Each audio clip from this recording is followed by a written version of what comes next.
Take it away, Acadia. Hello, everyone. My name is Josh Rudisil, and today I'm here with Beth Tracy, Galen Alvarez, Kay Fasson, and Ryan Kamlater, and we'd like to introduce you to our client, Tanya Friedland. Tanya is the founder of ARCS Institute. ARCS Institute is a psychology practice committed to providing the highest quality therapy, assessment, and consultation for mental health and substance use problems. One of the ways they do this is through an advanced proprietary personality assessment created by her and her partner. This scientifically validated personality assessment is used to identify your unique personality traits and work with you to better understand the role your personality plays in your life so you can create lasting change and live the life you want. It's much more comprehensive than a normal personality test, such as the Myers-Briggs, as it aims to aid in treatment of real-world problems. It's 220 questions long and grades a person in two categories: personality trait domains and personality trait facets, each of which contain many subcategories. It will rate you based on a standard deviation from the average. As an example, one of the personality trait domains is antagonism, which can be summarized as behaviors that put the individual at odds with other people, including an exaggerated sense of self-importance and an accompanying expectation of special treatment. There are 4 other domains in addition to antagonism. And an example of a personality trait facet is grandiosity, which is defined as believing that one is superior to others and deserves special treatment, self-centeredness, feelings of entitlement, and condescension towards others. And in addition to grandiosity, there are 24 other facets. So the test sounds pretty amazing, and it is, but unfortunately, the process of administering the test and gathering the results was a bit outdated. Tanya had to send the survey to the patient, and once the test was taken, the raw test answers had to be run through a local algorithm, which would create graphs and other meaningful values. And finally, all of that data would have to be manually copied and pasted into a PDF report. And this is for each test. So she approached us and sought a cleaner, more automated solution to this process. She wanted to worry more about studying the results and providing treatment than fiddling with creating reports. So that's where we came in. We've created an app that can not only administer the tests in a modern way, but also manage and view previous tests. Clinicians can sign up and purchase agreements, be given a code, send their patient the code, and then patients are allowed 30 days to take the assessment, all the while knowing that they're free to leave the test and come back as they wish, as their answers are saved. Once the test is completed, the clinician will be able to simply download the report I mentioned earlier, but with no copying and pasting required. Tanya herself can act as an admin and view anonymized data from the assessments administered by the clinicians, and also download a summary of all the assessment data from all clinician testing as she needs. But enough introduction. I'll now pass it on to Ryan to show you what the role of the clinician looks like. Thanks for the wonderful intro, Josh. I'm Dr. Ryan, a clinician that uses behavior-driven therapy, and I'm going to be logging in today to check on the status of a couple of patients. The first patient that I'm going to check on is I have a patient that struggles to follow through, and they wanted me to check on their test every once in a while. I'm going to go ahead and search for them. And it looks like they haven't completed any of the questions. So I'm going to go ahead and email them, and hopefully we can see some progress in the coming days. The next patient I have is coming in this afternoon, and I'm going to check on their test status, see if it's done. And here it is. It looks like it's done. Here we see their test info, their demographics, and their DSM traits.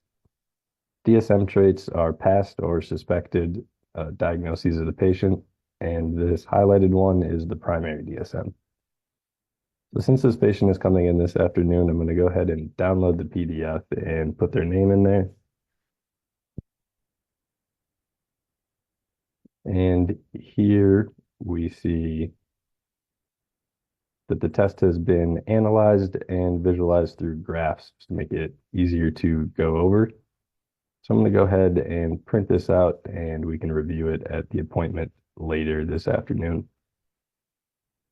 The last thing I have to do here today is I had a patient come in this morning, and we're going to have them take the test before starting their treatment. I'm going to create the test, fill in their demographics, and select their DSM traits.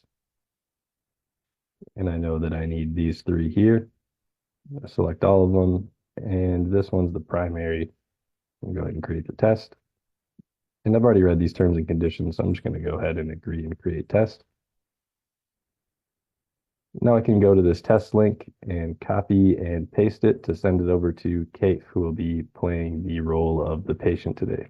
Take it away, Kate. Awesome. Thank you. Hi, my name is Kate, and I will be playing the role of the patient. My clinician has sent me a link that led me to here. He told me that I'm going to be taking an assessment. I've read this, so I'm going to go ahead and accept. Just off the start, I see that there's 220 questions, and I'm going to go to work in a little bit. I don't think I'll have time to finish, but I see once I click, it saves automatically, which is really cool. And there's a button that says come back. So I'm going to go ahead and save and come back. Let's say a couple of days went by and I've been chipping away at the questions. There is now 216 questions out of 220 that I've worked on. I'm going to scroll to the ones that I skipped on and I can answer them. For example, this one says, I usually think before I act. I would say that's true. Let's see, I think I missed a couple or more. I'm going to go ahead and answer them. I'm very impulsive. I would say false. So I have a strict way of doing things. True. Sometimes I'm very strict with myself. I completed it, and as you can see, the progress bar is all filled, and I have a submit button. So I'm going to go ahead and submit. Once I submit, it's going to notify my clinician that I've completed all the questionnaire. For now, I will be passing it to Yaelin, that is playing the role of admin.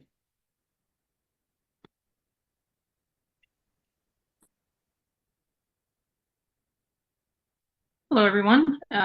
As Kate mentioned, I'm Elaine. I'll be taking the role of admin to demonstrate some of the core functionalities of the app from an admin's perspective. So I'll be logging in as Tanya. Upon logging in, I'm taken to my dashboard, which is where I can see all the assessments I've created for my personal patients. But I actually have to take a look at some tests that were carried out by Dr. Ryan. So I'm going to switch to the admin dashboard, which is exclusive to me. This is where I can see all the assessments that have been created by clinicians. So again, this dashboard is only shown to me, which is because I'm the admin user. So to begin, I'm going to click the sort by drop down, select questions completed descending so I can see all the completed assessments pop up first. I'm going to check on this one with Dr. Ryan's name. And this is just an overview, but I kind of want to look at some more detailed information. So I'm going to click this View Data button. So these are visual charts that have been generated by the PDF that depict the patient's assessment results. By having access to the data here, it's extremely convenient for me to be able to see the report data just in a smaller, version without having the need to open it in any other program. Collection of assessment results is fundamental in what we do at ARCS Institute. One thing we need when analyzing data for research purposes is, of course, the data. So this is where I'll find this download CSV option specifically useful. This is where I can, by downloading this, I'm able to see all the diagnostic assessment information compiled into one file. And since it's in CSV format, this allows me to see it in a spreadsheet, which will come handy for future behavioral health research. Finally, to wrap up, I will be passing it over to Beth. Thank you, Yuli. My name is Beth. And with that, you have seen our solution, automating what was formerly an inefficient manual process for Tanya. She no longer has to copy and paste a long string of numbers and manually generate a report for each test. Now we have developed a system where clinicians can create and manage multiple tests. Once patients have completed those tests, clinicians can download the report with the click of a button, giving them the information they need to guide treatment for their patients.